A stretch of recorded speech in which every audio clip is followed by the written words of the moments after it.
What's going on, Wolfpack? I am back.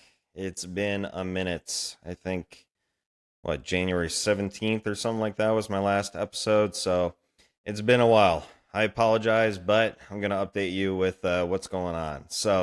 I've been very, very, very busy. The podcast has really taken a back seat. However, I'm back and it's still rolling and it will be rolling for a very, very long time. I will just be intermittent with how many episodes and how frequently I can get them out. But things are going really well. And I want to update you with what's going on, kind of with my life and my career and all that stuff. First off, I still am working on my PhD at UNLV, so I am scheduled to complete the program in December of 2026. So this is my last year. I am getting there and I am starting to think about careers and jobs. And as I get closer to that, I'll be updating you guys on what I'm thinking about. But the good news is I know where I'm heading. I'm just not really ready to discuss it yet. So you guys will know when the time is appropriate. But things are going well there.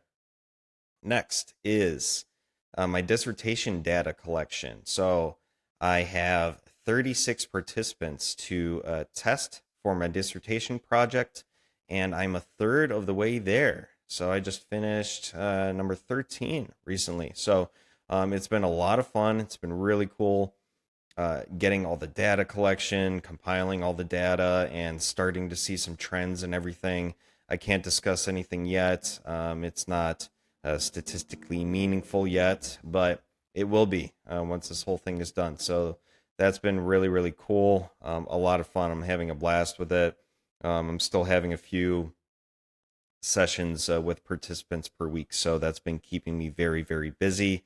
Also, this semester, I started doing a sports science internship at UNLV.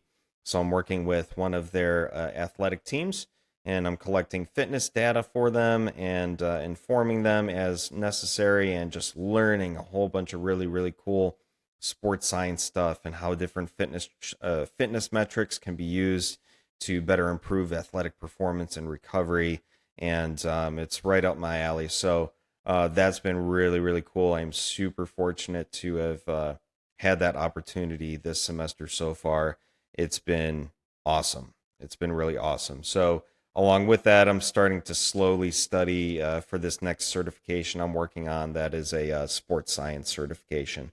So, pretty advanced level stuff, but that's really the direction athletics seem to be going recently, is a lot more with this sports science stuff. So I'll be keeping you guys in the loop on that. That's been really cool. I'm still teaching anatomy labs at UNLV too. So I got 4 different lab sections I'm teaching every week. Got a lot of grading and prep and a whole bunch of stuff to do with that. So that's been really fun too. Um, and then finally, if that wasn't all enough, I am continuing to work with people in the gym and doing some personal training and subbing for group fitness classes on the side as well, which has been awesome too. So, long story short, my days are absolutely packed, but I found some free time this weekend and I barely squeezed this podcast episode in, and this is my February podcast episode. Okay, so here's an overview of today's show and what I discussed. So if you are not quite sure which fitness metrics or data you should be looking at, this is a great podcast for you. Now, in the last episode where I talked about worldwide fitness trends, I talked a lot about fitness wearables and trackers and how they've just exploded and how many, many people throughout the world are using them. So I wanted to follow up with this episode and give you a better idea of what exactly you should be paying attention to on a daily basis to get the biggest bang for your buck out of your fitness tracker, no matter what it is. So I discuss my top 8 fitness tracker metrics that you should be focusing on if your health and fitness goals include weight management, physical performance, or simply your overall health. Now, before I get into the episode, I want to remind you guys that I do have 2 published books that are available on Amazon in various formats, and those books are Awareness Before Action, which is a health and fitness lifestyle book. It is going to help you change the way you think about exercise and nutrition, sleep, stress management, recovery, and help you make sustainable lifestyle choices that will last for the rest of your life to make sure that you have the body composition, the health, and the weight that you desire. So definitely go check that one out. And please, if you've read it already, please leave me a review. And my second book is Skate Lift Recover, which is a strength and conditioning book for hockey players that are 14 years of age or over and who want to be more competitive and improve their fitness for the ice. And it's also very valuable for adult league players as well to learn more about strength training methods and also methods to improve your flexibility, mobility, and get yourself out of pain. So definitely go check that one out if you are a hockey player of any sort. And also please remember to follow and rate the show on Spotify, Apple Podcasts, or YouTube, wherever you are listening. And share it with your friends, family, and colleagues. All right, before I get into the episode, I also want to make it known that this podcast is separate from my teaching, research, and sports science roles at the University of Nevada, Las Vegas. Now, for today's episode. Enjoy. All right, let's get into my top list of metrics that you should be looking at to make sure you are staying active, healthy, and not overdoing it as well for people who are a little bit more physically active. And this list is based off of my experience using a variety of different fitness trackers and also research. Now, the trackers that I've used, there's a lot of them, but when I am talking about fitness trackers in this particular episode, I am mainly referring to watches. So watches with a face, so like the Apple Watch, Garmin, Samsung, that kind of stuff. Although I have used other fitness tracking tools which are a little bit more specialized to use a little bit more for performance. So a couple of those trackers that I've used in the past are the Whoop and the Morpheus training system.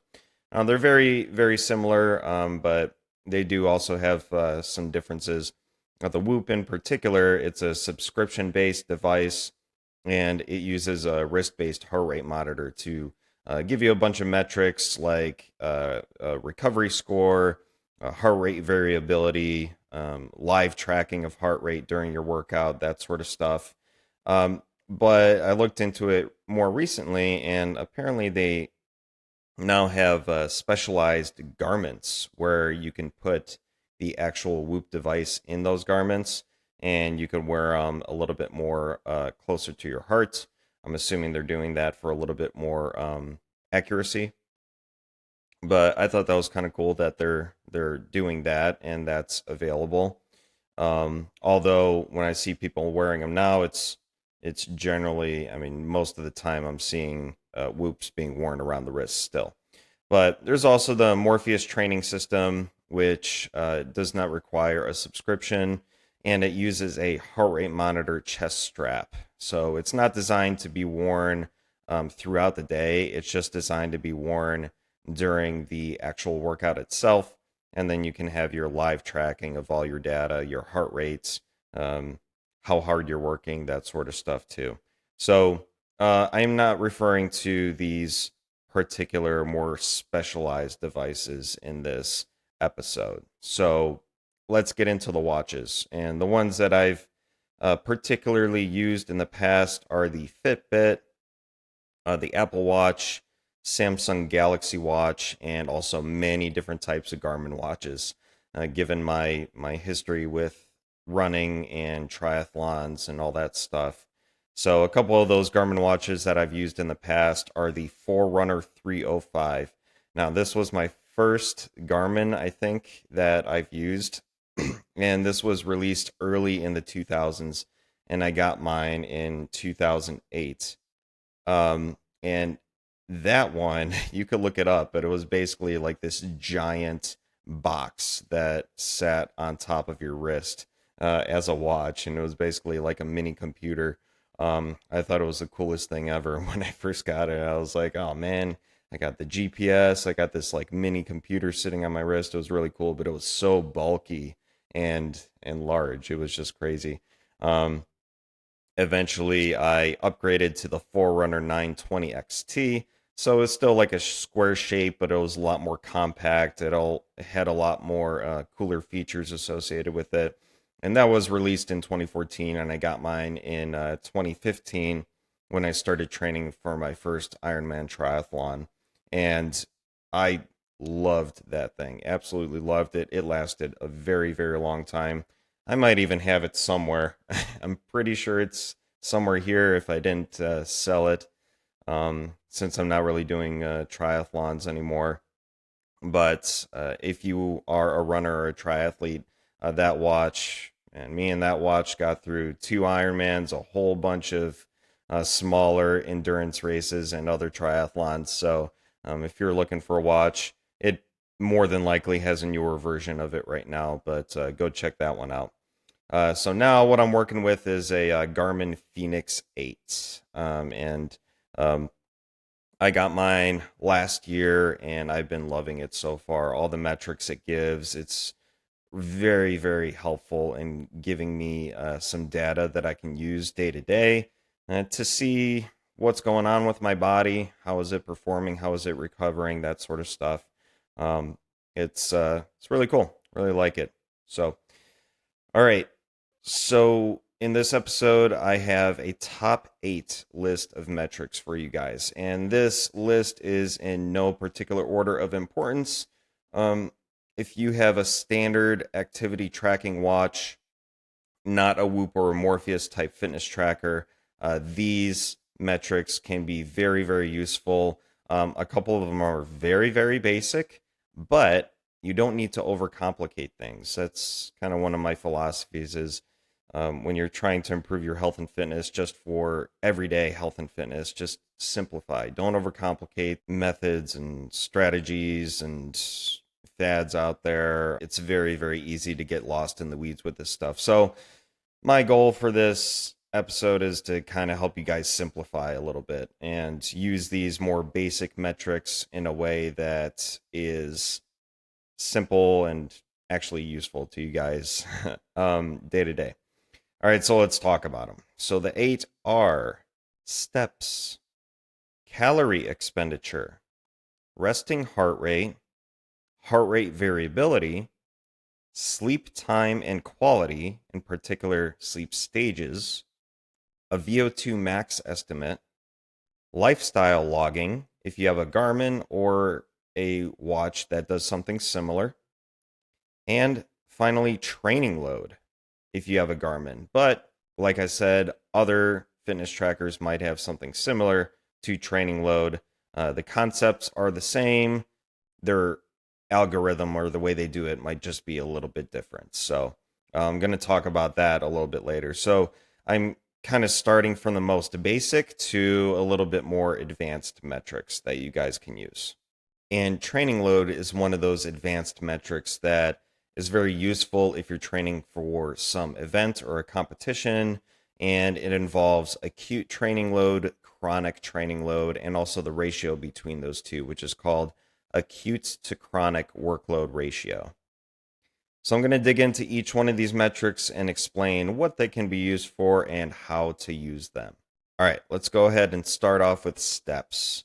So steps are a great way to estimate your general daily activity.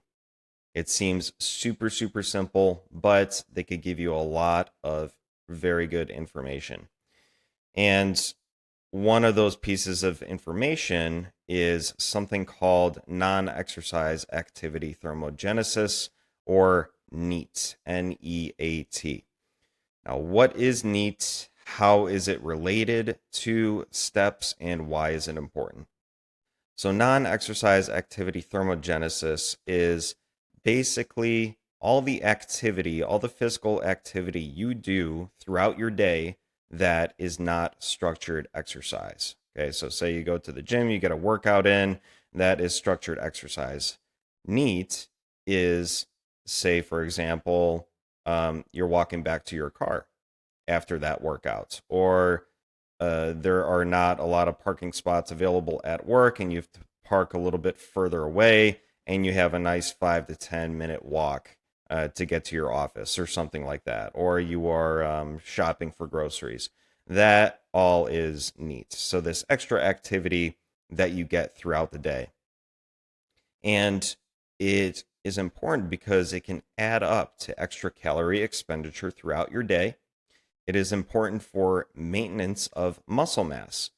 Obviously, when you are moving around more throughout the day, you are using your muscles. If you are just sitting around and you're sedentary all day, well, your body is then like, hey, we don't need these muscles. We're going to start to atrophy, and we're going to start to reduce strength output and that sort of thing. So moving around throughout your day is very important for maintaining that muscle mass and preventing atrophy. Also, cardiovascular health. What are you doing? What's going on in your body when you're moving around? Your heart rate starts to come up a little bit. Your oxygen consumption starts to come up a little bit.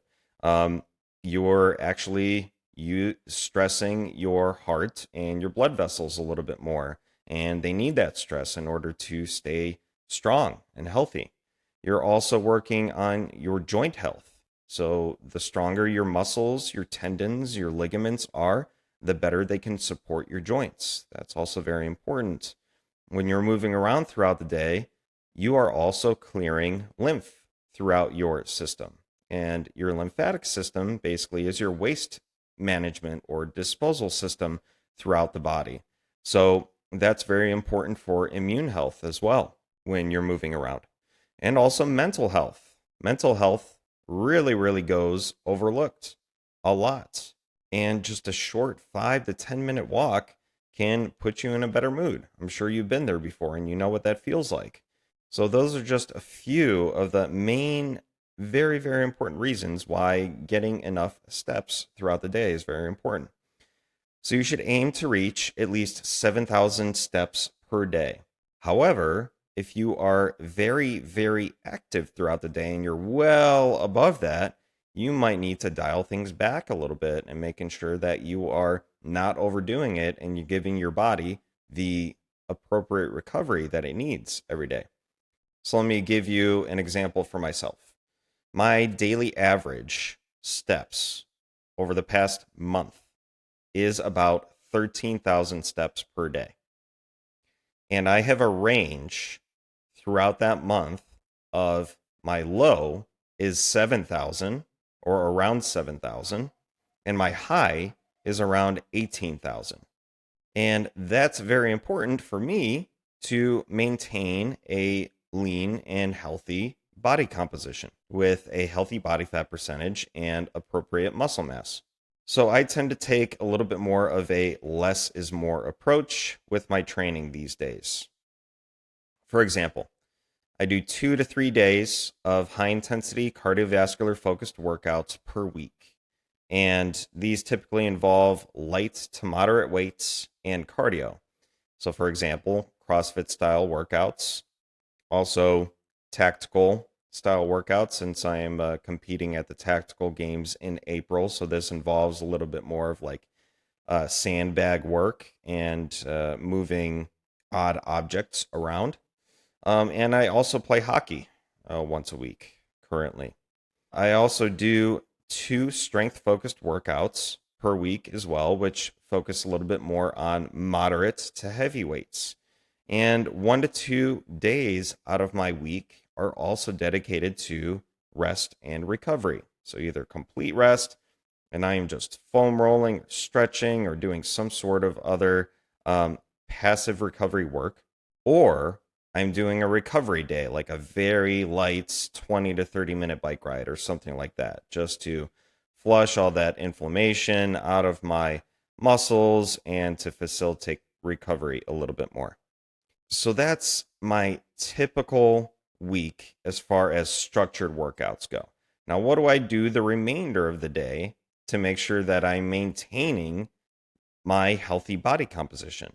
Well, it is done through NEAT, which involves a lot of walking. Okay, so I'm still working on my PhD at UNLV and I'm walking around campus a lot. I take breaks throughout the day too. I do a short 5 to 10 minute walk somewhere around campus. Walking to and around the athletic fields for my sports science internship. So I'm working with the women's soccer team over at UNLV right now and collecting data for them. So that typically involves taking my backpack and a couple pieces of equipment over to the athletic field, setting it up, and staying outside for a little bit and walking around. I also walk to the coffee shop frequently, all right, several times a week. I do random morning, midday, or evening walks as well, whenever I feel like it. I take a look at my watch at the end of my day, and usually these days I'm not lacking in steps, so I might take my evening a little bit easier. But if I've had a slightly more sedentary day, I'll take a look at my steps, feel like, hey, okay, I could get a couple extra thousand steps and get a little bit more of that non-exercise activity thermogenesis. And I'll go for a nice 15-20 minute evening walk or something like that. Also, personal training. I get a lot of movement and I am lifting a lot of weight during those sessions too to help out my clients. I walk around the grocery store once a week. I tend to enjoy it. I just take my time. I push my shopping cart around. I'm there for like 30, 45 minutes just looking at stuff and just using that as another way to get some extra activity. And occasionally I also go walking around a shopping center or a mall or something like that just to look around, do some window shopping, or just to get out of the house. Okay, so long story short is that it all adds up. And I know the nature of my work just requires a little bit more physical activity compared to somebody that might be working in corporate and has a desk job.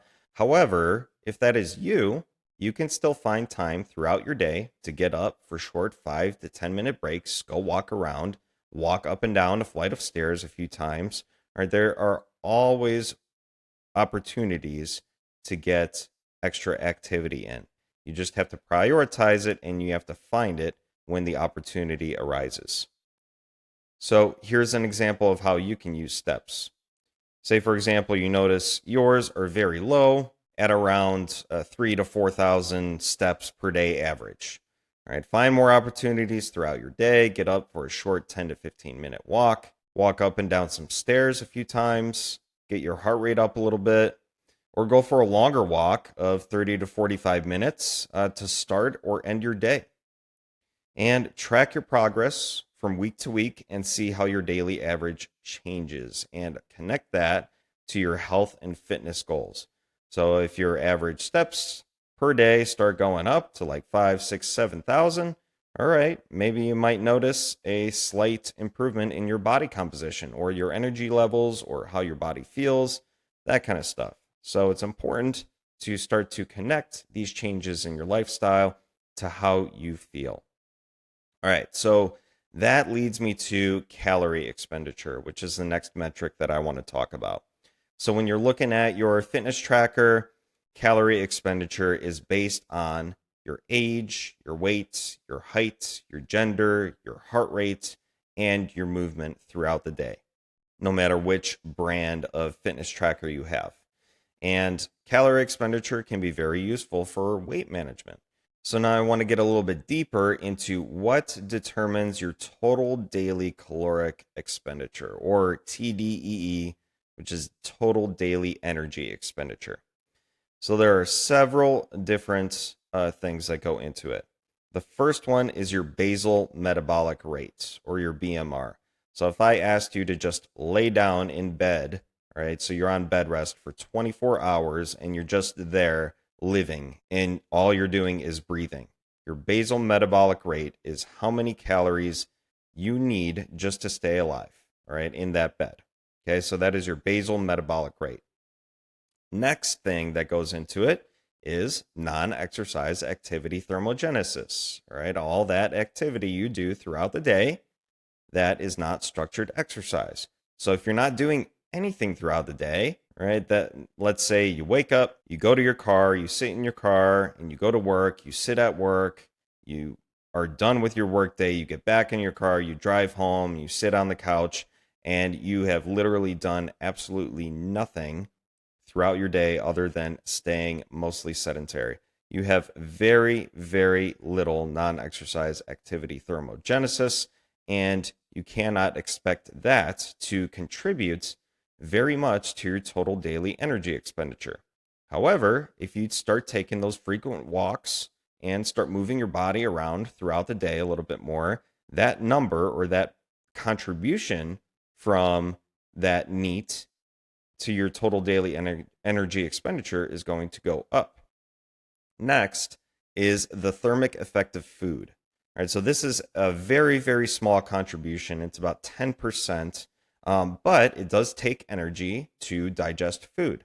So that needs to be accounted for a little bit. All right, although, like I said, it is a very, very small percentage. And finally is structured exercise activity. All right, so anything that you do in the gym or you go for a structured run, you're lifting weights, that kind of stuff, all the energy that you expend performing that structured activity, that is called an activity factor, and that also goes into your total daily energy expenditure there at the end, because that is the most variable throughout the day in general. All right, so let's talk about this calories in versus calories out thing, which I'm sure you've heard a lot about throughout the years. It's a concept that is often oversimplified, but it is a useful concept to better understand health and weight management. So, how is the concept useful? All right, in general, the concept states that when you eat at a calorie surplus, meaning you eat more than you burn throughout the day, you will gain weight. And on the flip side, if you are at a calorie deficit, meaning you are eating less calories than you burn throughout the day, you will lose weight. And that's correct. However, it is, like I said, overly simplified, and it can be very misleading when you're just focusing on that when you want to improve your overall health. So let's talk about that a little bit more. So if you're just focusing on weight loss or weight gain, calories in versus calories out, you're completely neglecting what is actually going on with your body composition, meaning how much muscle mass do you have? What is your body fat percentage as well, right? And for example, you can lose weight and still increase body fat percentage if you also lose muscle. Are you healthier? That's debatable. And the answer is yes and no, potentially.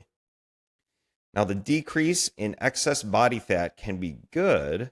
However, the muscle loss that's associated with that can result in frailty and increased risk for joint injuries.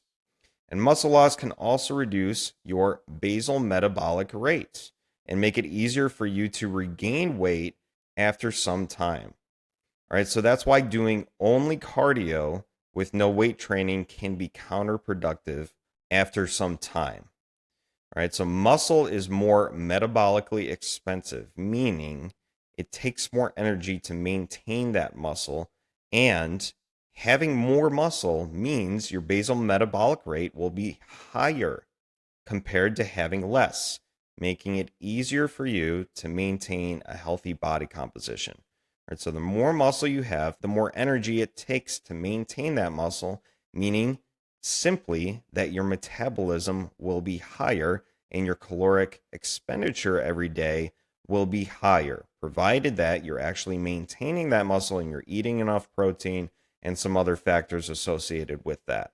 All right, so that's one of those big things I wanted to talk about, where calories in versus calories out is just simply oversimplified, and you have to look at what's going on with body composition, what's going on with muscle mass, what is going on with body fat percentage as well, along with those body weight changes. And additionally, you can also not lose weight. You can stay the same weight, but improve your health by still losing body fat and gaining muscle. And so a lot of people that I speak to, they don't see weight loss after month, 2, 3 months, whatever it might be. They're like, oh, my weight isn't moving at all.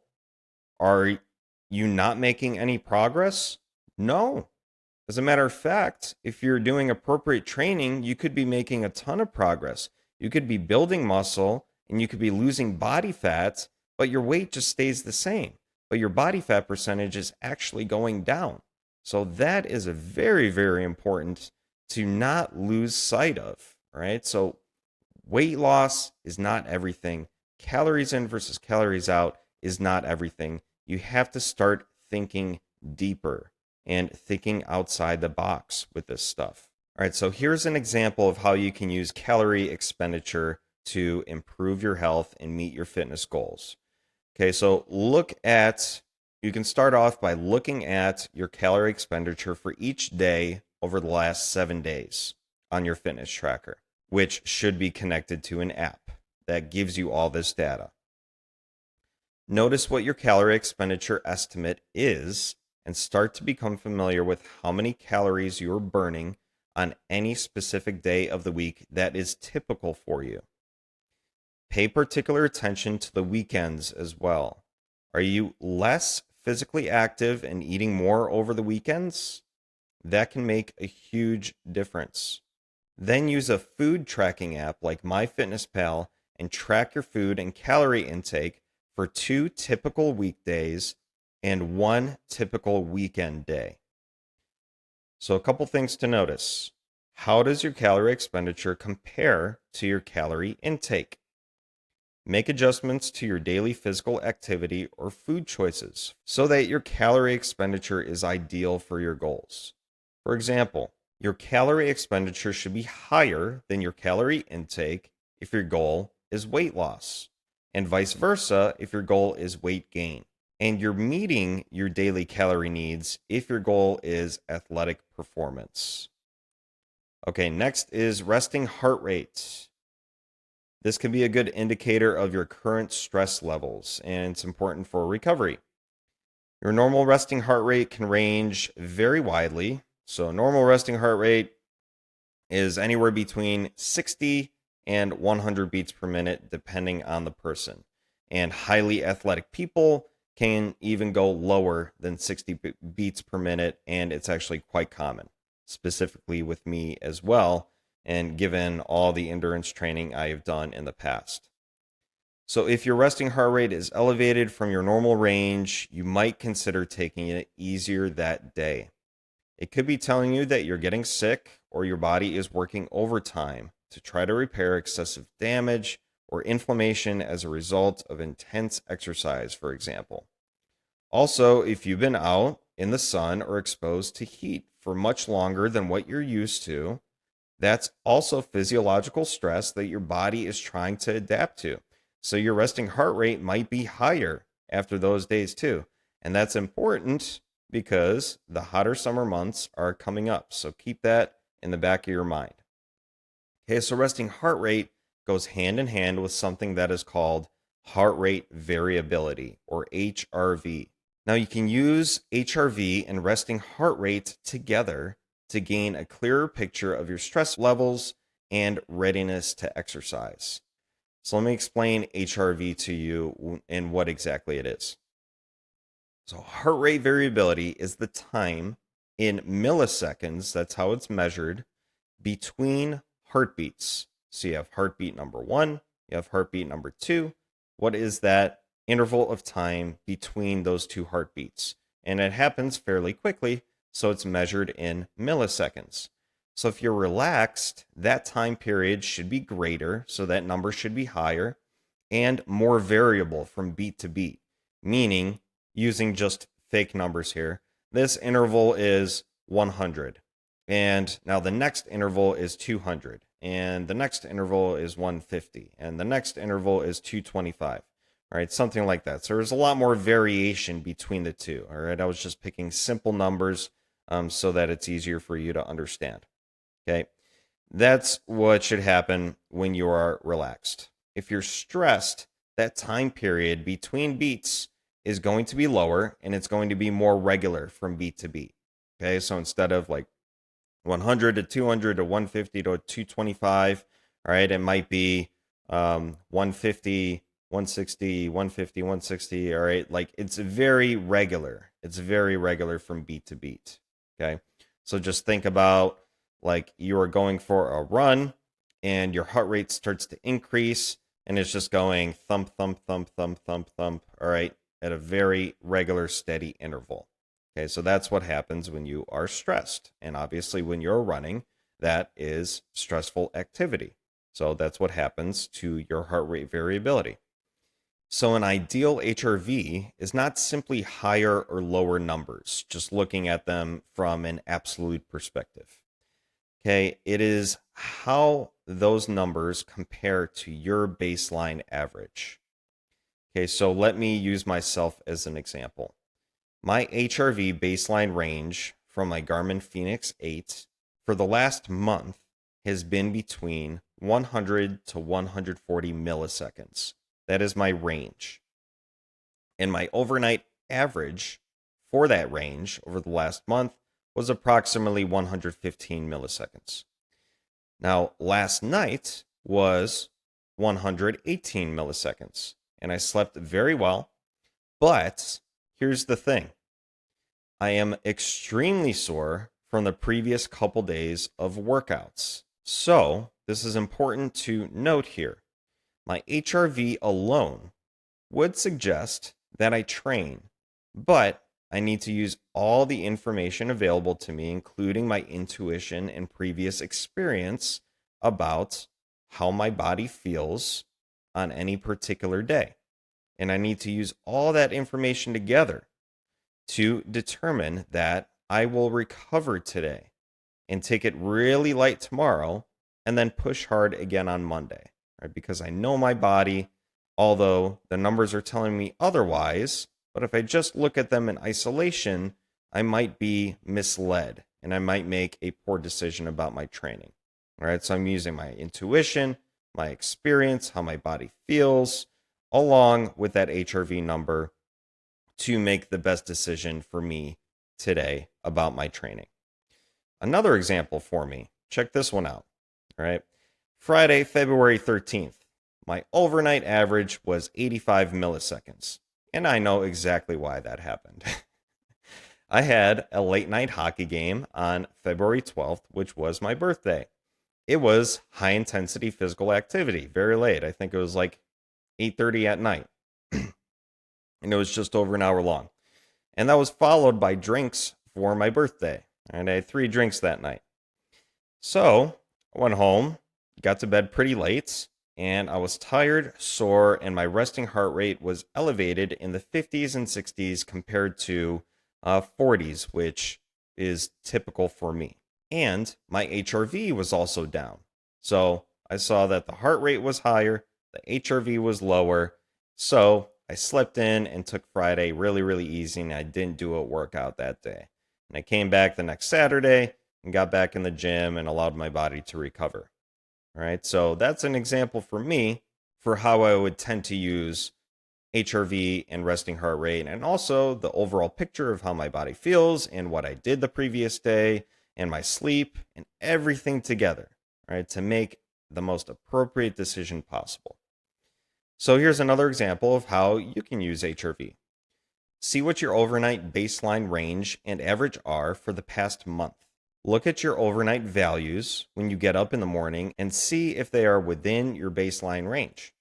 If they are out of range or still within the range but lower than your average, that's information you can use along with fatigue, mental clarity, energy levels, and soreness to determine how hard you should exercise on any particular day. All right, so the next is sleep time and quality. And when I say sleep quality, I am mostly referring to your sleep stages and what percentage of sleep stages are you in throughout your entire duration of sleep. So I'm not going to go into a full discussion on sleep here. If you want to learn more about sleep stages and sleep in particular, go and check out episode number 4 of my podcast. That is How to Sleep Like a Koala Bear. And in that episode, I talk about sleep stages, brain waves, of different sleep stages and also sleep hygiene and how to optimize your sleep. So go check that one out after this episode. Now, for this episode, I want to start off talking about sleep duration. Now, in general, you should get somewhere between 7.5 to 9 hours per night. And for sleep quality, meaning the sleep stages, and to keep it simple here, there are just 3 sleep stages that you'll be looking at. There is light sleep, which should be approximately 50% of your overall sleep time. Deep sleep, which should be approximately 25% of your overall sleep time. And same thing with REM sleep, which should be approximately 25%. Now, how do I use sleep time and quality?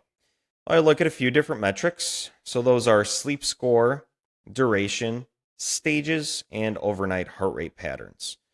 Now, with heart rates, I notice that as my overnight heart rate increases, my sleep score decreases. And that makes sense after talking about resting heart rate and HRV. Now, my average sleep score in total is an 84 out of 100, which is pretty decent, but there's always room for some improvement. Now, let's talk about sleep duration a little bit. When I look at sleep duration, I look at a couple other metrics that my watch gives me that are known as sleep need and average sleep duration. And I see a big pattern here for myself. So, after looking at the last 30 days, it is apparent to me that, and I knew this already, but just looking back at the chart, I'm like, oh, damn, I really need to work on this. I rarely meet my sleep need, right? Maybe about 15 to 20% of the time, I am actually meeting the recommended duration of sleep that my watch is providing me. And I am always really close, usually between 30 to 45 minutes short. But I've noticed those mornings when I actually meet the sleep need, it makes such a huge difference, particularly with brain fog. All right, so this is something I struggle with on most days.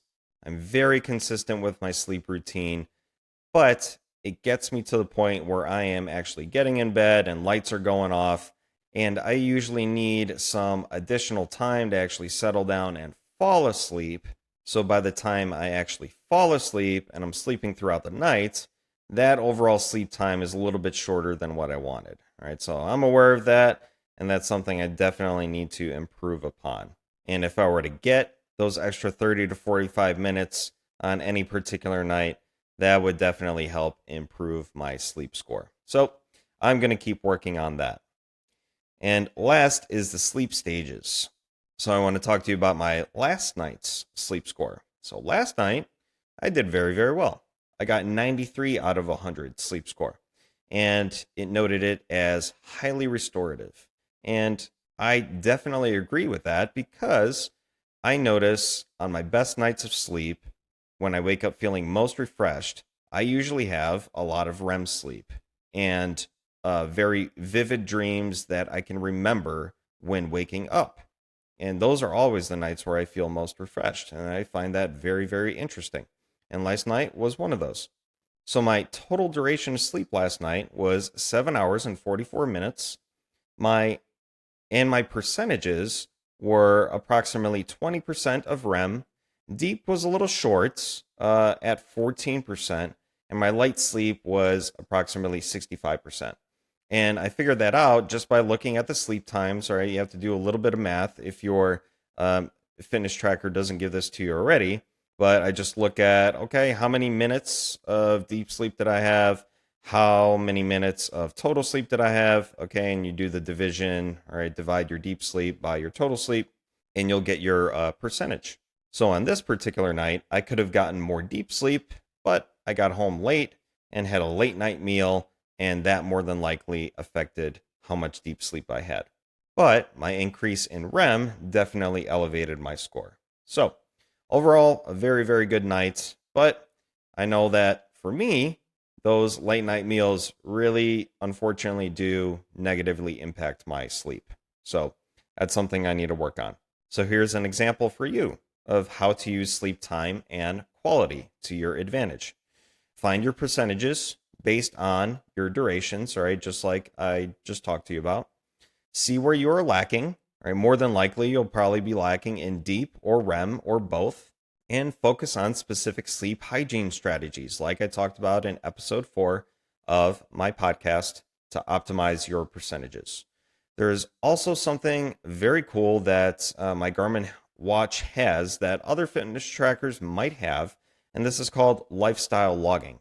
So basically, I can input customized lifestyle habits that I can mark as completed or not completed. And I can then see trends between my performance, recovery, and sleep data and those lifestyle habits. So, for example, a few of those that I've created for myself are alcohol consumption, eating large meals close to bedtime, or using screens late at night. And if I've had a suboptimal night of sleep, well, I can take a look and see which of those lifestyle habits I checked as completed or not completed, or that I did, and notice some patterns there. Okay, last night I ate a large meal close to bedtime. I didn't get as much deep sleep. Okay, I know that negatively impacts me. I'm going to work on that next time. So those are all great reminders. So check your particular fitness tracker and see if it has that feature too, because that could be super, super helpful.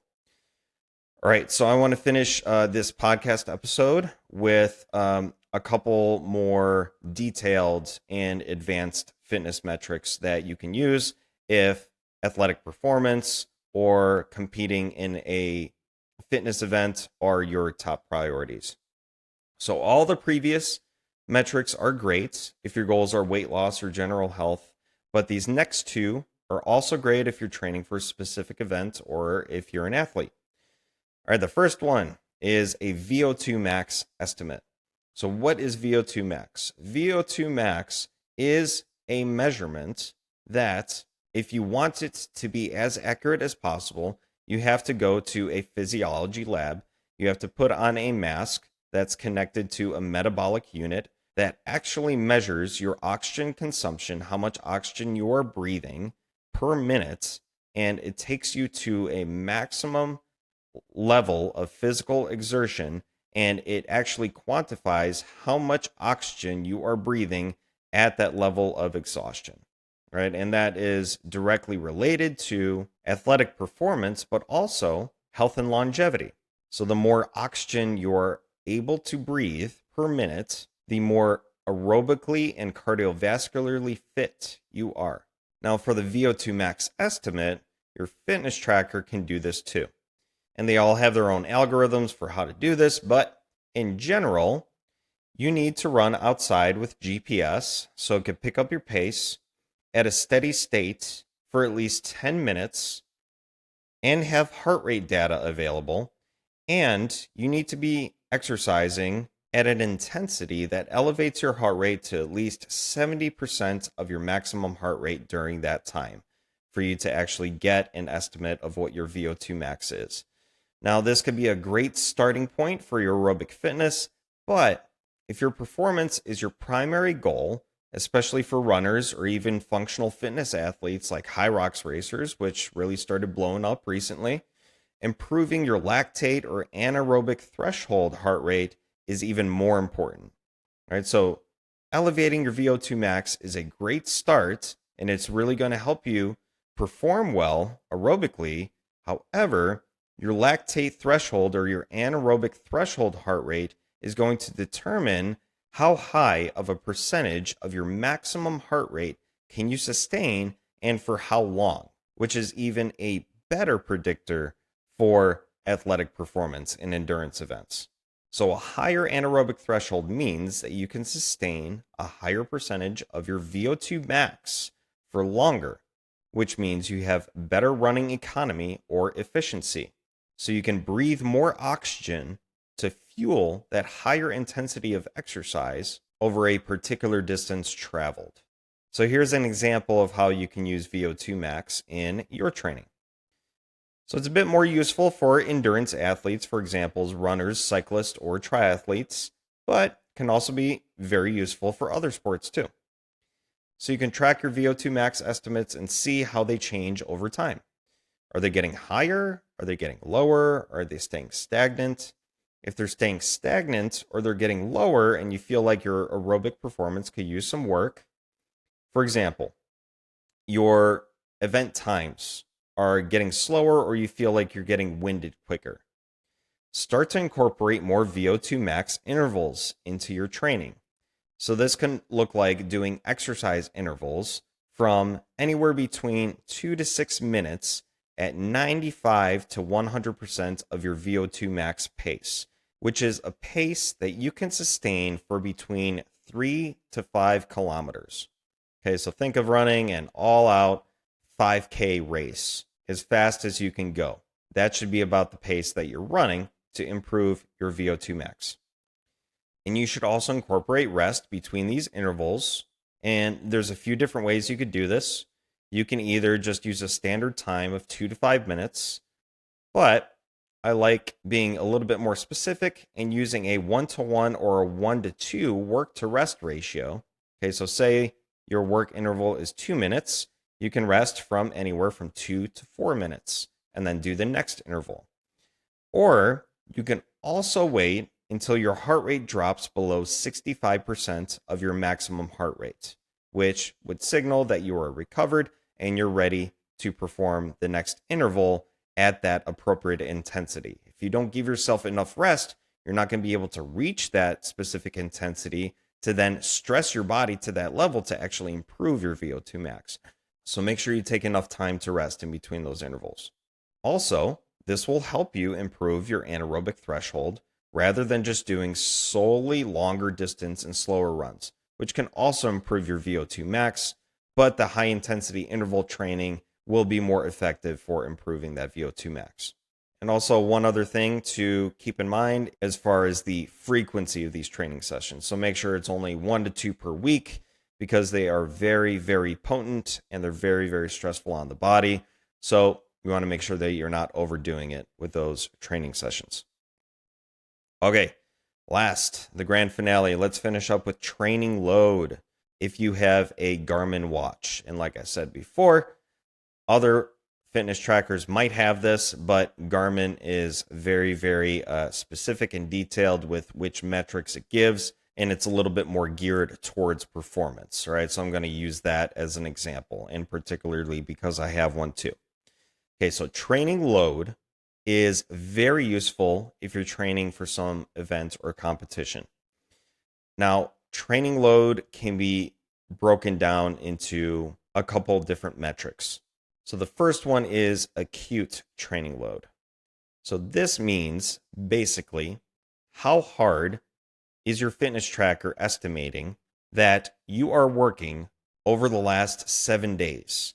All right, so it takes all of your workouts, your heart rate data, how stressful your workouts are, and it gives you a weighted 7-day average. It gives you a number, right, based on their algorithms. So that's acute training load. Next is chronic training load. And this is the same thing, but it's a weighted average over the last 28-day period. So on average, how hard have you been working over the last 28 days? Which gives you a better idea of what your body currently can sustain as far as a stress level. Now we can put these two metrics together and come up with what's called the acute-to-chronic workload ratio, or ACWR. Based off of scientific research and athletes, it appears that having an ACWR somewhere between 0.8 and 1.3 is considered ideal, where a lower number is not stressful enough to produce the performance results you want, but a higher number puts you at a higher risk for overtraining and injuries. So let me give you an example of how you can use ACWR. Start off by seeing what your acute training load was for yesterday and compare that to your chronic training load over your past 28 days. And your watch should do this for you and give you the ratio between the two, which would be a number that's ideally between 0.8 and 1.3. Now, if your ratio is below 1, that's an indicator that you could train harder that day. If it's above 1, that's an indicator you should probably take it easier that day. And if the number is out of range, whether low or high, that's an indicator that you may need to progressively increase or decrease your average acute training load, respectively, over the course of several days or weeks to get your training to the optimal level based on your goals. So either dial up your training or dial it down based on if your body needs more stress or recovery to meet your performance goals. All right, so ACWR is a very, very cool metric that if you are taking your training very seriously, if your fitness tracker gives it to you, you should start to pay attention to for sure. All right, guys. So the action item for this week for you guys to think about is pick 1 or 2 metrics you haven't been focusing on in that much detail and start to notice trends with your health, performance, and recovery. Make small adjustments in your lifestyle, whether it's nutrition, physical activity, sleep, or stress management, to start optimizing your metrics and notice how they change and how you feel. All right, that's all for today, Wolfpack. Please make sure you follow and rate the show, introduce it to your friends, family, and colleagues, and leave comments and suggestions for me for other topics that you want to learn more about. Lastly, go ahead and find me on social media. My Instagram is @coach_a_wolf, and my YouTube is @wolfpackfitness. And also, check out my books on Amazon and get yourself a copy. They are Awareness Before Action and Skate, Lift, Recover. All right, thank you for listening, guys. Tune in for the next episode and take care.